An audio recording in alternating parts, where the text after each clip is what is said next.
Hello and welcome to Create Crochet. My name is Helen Arlidge and at the moment I'm working on a crochet muffler.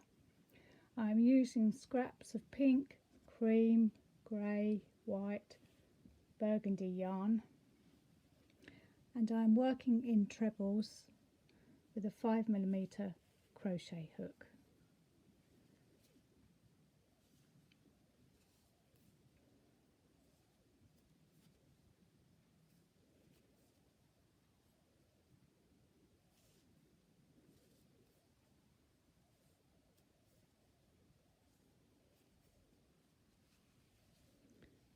When this is finished, I'm going to be sewing buttons, beads,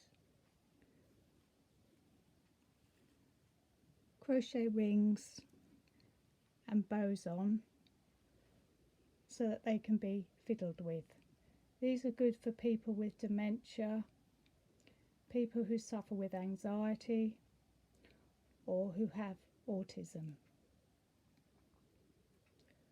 If you would like one, please message me on Facebook, Create Crochet. Thank you for watching my video.